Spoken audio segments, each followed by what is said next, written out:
নমস্কার। রাজ্য রাজনীতি, দেশ বিদেশ, আবহাওয়া, খেলাধুলা ইত্যাদি গুরুত্বপূর্ণ খবর নিয়ে হাজির আমরা। আজ 22শে মার্চ, রবিবার। প্রথমেই দেখে নেব আজকের তাজা শিরোনাম। বিধানসভা ভোটের আগে বালি কেন্দ্রে বিক্ষোভ ও রদবদল দেখা গেল শাসক এবং বিরোধী প্রার্থীদের মধ্যে। সৌজন্যের রাজনীতিও। ভোট প্রস্তুতি বুঝে নিতে বঙ্গ সফরের নীতিন, প্রচারে ঝাঁঝ বাড়াতে কলকাতায় রোড শো মোদির। ডোমেস্টিক ফ্লাইটের ভাড়া এবার ঠিক করবে সংস্থাগুলি। ইন্ডিগো বিপর্যয় কাটতেই ছাড় দিল কেন্দ্র। লিফটম্যানরা গান শুনছিলেন, ডাকলেও সাহায্য মেলেনি। আদালতে অভিযোগ পরিবারের, 6 দিনের পুলিশি হেফাজতে ধৃতরা। ঈদের নামাজ পড়ে বেরিয়ে আসতেই অজ্ঞাত বন্দুকধারীর গুলিতে খতম লস্করি তৈবার কমান্ডার বিলাল আরিফ সালাফি। ইরাক যুদ্ধের খরচকেও ছাপিয়ে যাচ্ছে ইরানের সঙ্গে সংঘাত, আর্থিক চাপে আমেরিকা। নয়াদিল্লিতে মোদী সরকারের বৈঠক, ভারতের এলপিজি ট্যাঙ্কার দেখে এগিয়ে এলো ইরানের নৌবাহিনী। ইরানে হামলা চালাতে ভারতে ঘাঁটি করতে চায় আমেরিকা, দিল্লিকে বিশেষ অনুরোধ, বিদেশ মন্ত্রক জানালো। ভয়ঙ্কর, কতটা কষ্ট পেয়ে মৃত্যু আরজি করের লিফটের মধ্যে। পোস্টমর্টম রিপোর্টে থাকা পলিট্রমার মানে কি? ভগবানও বাঁচাতে পারবে না, হুঙ্কার দাবাং নেতা। দিলীপ ঘোষের কাকে নিশানা জানেন? কমিশনের মরণ কামড়, এক ফোনে কি কপাল পুড়ল গৌতম দেবের? সরাসরি শোকজ করল কমিশন। পাকিস্তানের বেলুচিস্তান অঞ্চলের মধ্য দিয়ে ইরানের সেনা অভিযান শুরু করতে চলেছে আমেরিকার রিপোর্ট। এই ছিল আজকের দিনের গুরুত্বপূর্ণ সব শিরোনাম। এবার একে একে বিস্তারিতভাবে জেনে নেব প্রতিটি খবরের পেছনের পুরো ঘটনা।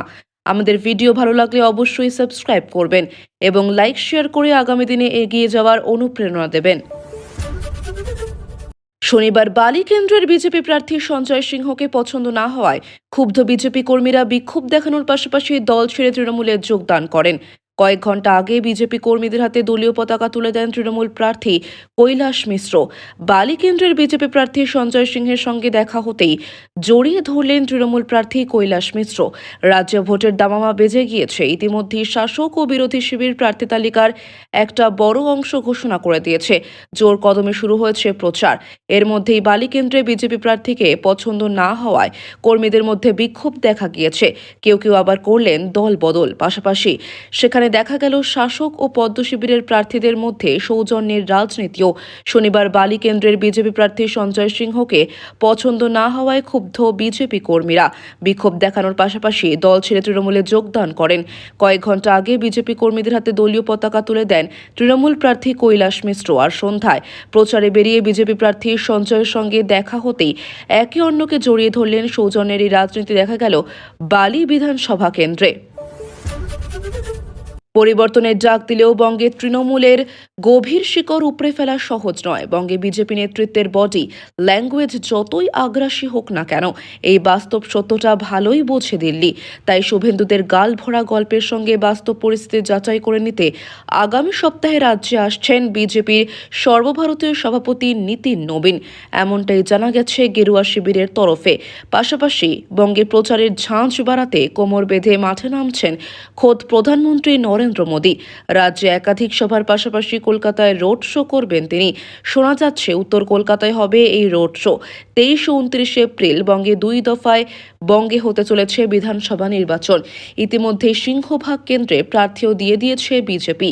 এই অবস্থায় রাজ্য দলের সাংগঠনিক পরিস্থিতি খতিয়ে দেখতে রাজ্যে আসছেন নীতিন নবীন।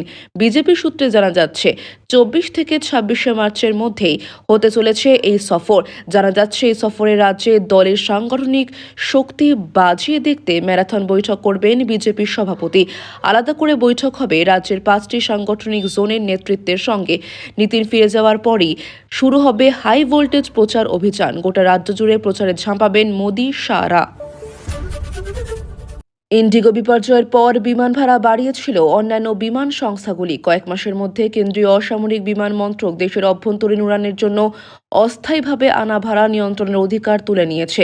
মন্ত্রক জানিয়েছে বিমান পরিষেবা এখন স্বাভাবিক হয়েছে এবং যাত্রীদের সুবিধা ও ভাড়ার স্বচ্ছতা বজায় রেখে বিমানের ভাড়া নিজস্বভাবে নির্ধারণের অনুমতি দেওয়া হচ্ছে। এই সিদ্ধান্ত কার্যকর হবে আগামী 23শে মার্চ থেকে। জি কর মেডিকেল কলেজ হাসপাতালে লিফট দুর্ঘটনায় অরূপ বন্দ্যোপাধ্যায়ের মৃত্যু ঘিরে ক্রমেই বাড়ছে প্রশ্ন। বেসমেন্ট থেকে কিভাবে লিফট আবার চালু হলো, কে বা কারা করলো এই কাজ, তা নিয়ে ধন্ধে পরিবার। অভিযোগ লিফটম্যানদের দিকেই। শনিবার 5 অভিযুক্তকে 6 দিনের পুলিশি হেফাজতের নির্দেশ দেয় শিয়ালদহ আদালত। দুর্ঘটনার প্রত্যক্ষদর্শী ছিলেন মৃতের স্ত্রী। তাদের ছেলে বয়সে অনেকটাই ছোট। অভিযোগ, লিফট বেসমেন্টে আটকে যাওয়ার পর তার স্বামী নেমে আসার চেষ্টা করছিলেন। সে লিফট হঠাৎ উপরের দিকে উঠতে শুরু করে এবং লিফট এবং দেয়ালের মাঝখানে চাপা পড়েই মৃত্যু হয় দমদমের বাসিন্দা অরূপ বন্দ্যোপাধ্যায়। তবে এখানেই প্রশ্ন তুলছেন মৃতের পরিবার, কিভাবে লিফটটি চালু হলো।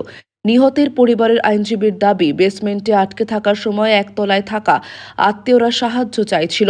তখন 3 জন এসে নিজেদের লিফটম্যান বলে পরিচয় দেন। তার মধ্যে একজন উপরে উঠে যান। সন্দেহ করা হচ্ছে তিনিই হয়তো উপরের কোনো তলা থেকে লিফটটি অন করেছিলেন। নিচের পরিস্থিতি সম্পর্কে তিনি কিছুই জানতেন না। ফলে লিফটটি চলতে শুরু করে আর ঘটে যায় ভয়াবহ দুর্ঘটনা। ঈদের নামাজ পড়ে বেরিয়ে আসতেই অজ্ঞাত বন্দুকধারীর গুলিতে খতম কুখ্যাত পাকিস্তানি সন্ত্রাসবাদী সংগঠন লস্কর-ই তৈবার কমান্ডার বিলাল আরিফ সালাফি। ঘটনাটি ঘটেছে পাকিস্তানের পাঞ্জাব প্রদেশের শেখুপুরা জেলার মুরিদকের মারকাজ তাইবার ভেতরে। ভারতের মোস্ট ওয়ান্টেড সন্ত্রাসবাদী হাফিজ সাইদের অন্যতম সহযোগী বিলাল আরিফ সালাফির রক্তাক্ত দেহ পড়ে থাকতে এবং লোকজনকে আতঙ্কে ছোটাছুটি করার ভিডিও সোশ্যাল মিডিয়ায় ভাইরাল হয়েছে। প্রত্যক্ষদর্শীদের ভিডিওতে দেখা যায় চত্বরের ভেতরে চরম বিশৃঙ্খলা এবং আতঙ্ক ছড়িয়ে পড়লে সিনিয়র প্রশিক্ষক মাওলানা আবু জারকে নিয়ন্ত্রণে আনার চেষ্টা করতে দেখা যাচ্ছে। প্রাথমিক তথ্যে অভ্যন্তরীণ শত্রুতার ইঙ্গিত পাওয়া গেলেও উদ্দেশ্য এখনও অস্পষ্ট। একজন অজ্ঞাত পরিচয় নারীকে পুলিশ গ্রেপ্তার করেছে। এদিকে লস্কর দাবি করছে যে এটি তাদের একান্তই অভ্যন্তরীণ বিষয়। উল্লেখ্য, খতম হওয়া সন্ত্রাসবাদী বিলাল আরিফ সালাফি কাশ্মীর জিহাদ এর জন্য হাজার হাজার পাকিস্তানি তরুণকে উগ্রপন্থী করে তুলেছিল। ভারতে অনেক সন্ত্রাসী হামলার মাস্টার মাইন্ড ছিল সে। ইরানের বিরুদ্ধে সামরিক অভিযানের মাত্র 3 সপ্তাহের মধ্যেই বিপুল আর্থিক চাপে পড়েছে আমেরিকা। স্থলসেনা না নামানো সত্ত্বেও এবং সংঘাত সীমিত রাখার আশ্বাস থাকা সত্ত্বেও খরচের অঙ্ক ছাড়িয়ে যাচ্ছে 2003 সালের ইরাক যুদ্ধের ব্যয়ের হিসাবকেও। মার্কিন প্রতিরক্ষা দফতর ইতিমধ্যেই $200 বিলিয়ন আর্থিক বরাদ্দ চেয়েছে। এই বিপুল অঙ্কের অর্থ ব্যবহার করা হবে চলতি সামরিক অভিযান চালানো, ভবিষ্যতের হামলার প্রস্তুতি এবং দ্রুত ফুরিয়ে যাওয়া অত্যাধুনিক অস্ত্রভাণ্ডার পুনর্গঠনের জন্য। বিশেষজ্ঞদের মতে এই খরচ বৃদ্ধির অন্যতম কারণ উচ্চমাত্রার বিমান ও নৌযুদ্ধ। দীর্ঘ পাল্লার ক্ষেপণাস্ত্র ও স্মার্ট বোমার উপর নির্ভর করে যে ধরনের যুদ্ধ চলছে তাতে ব্যয় হচ্ছে বিপুল অর্থ। ইতিমধ্যেই ইরানে 7,000-এর বেশি লক্ষ্যবস্তুতে হামলা চালানো হয়েছে। এই হামলাগুলিতে ব্যবহার করা হচ্ছে অত্যন্ত দামি স্ট্যান্ড অফ অস্ত্র, যা শত্রুপক্ষের প্রতিরক্ষা ব্যবস্থাকে এড়িয়ে আঘাত হানতে সক্ষম। এটি টমাহক ক্রুজ মিসাইলের দামই কয়েক মিলিয়ন ডলার। এছাড়া হাজার হাজার গাইডেড বোমা ব্যবহারের ফলে খরচ আরও বেড়ে চলেছে।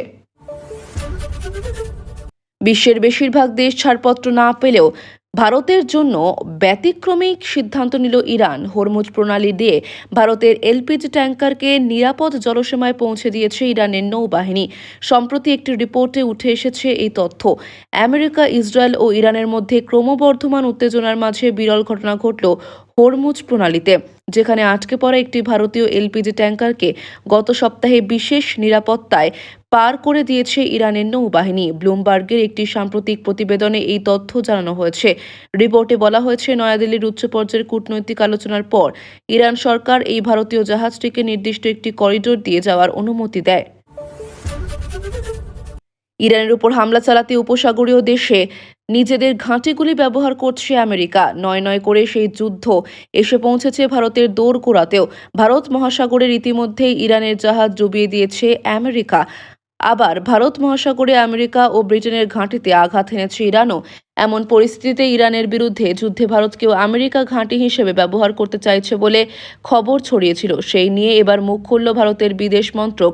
পশ্চিম এশিয়ায় যুদ্ধের আবহে সম্প্রতি সোশ্যাল মিডিয়ায় শোরগোল পড়ে যায়। দাবি ওঠে, ইরানের বিরুদ্ধে যুদ্ধে ভারতের মাটিকেও ঘাঁটি হিসেবে ব্যবহার করতে চায় আমেরিকা। সেই মতো দিল্লিকে অনুরোধ জানিয়েছে তারা।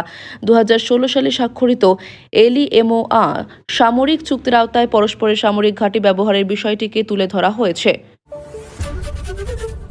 ভয়ঙ্কর মৃত্যু, ছেলের চিকিৎসা করাতে এসে মর্মান্তিক মৃত্যু, ছটফট করতে করতে শেষ হয়ে যাওয়া। আরজিকর হাসপাতালের লিফটে আটকে মৃত্যু হওয়া ব্যক্তির পোস্টমর্টেমে ভয়ঙ্কর তথ্য উঠে এসেছে। রিপোর্টে পলিট্রমার উল্লেখ রয়েছে।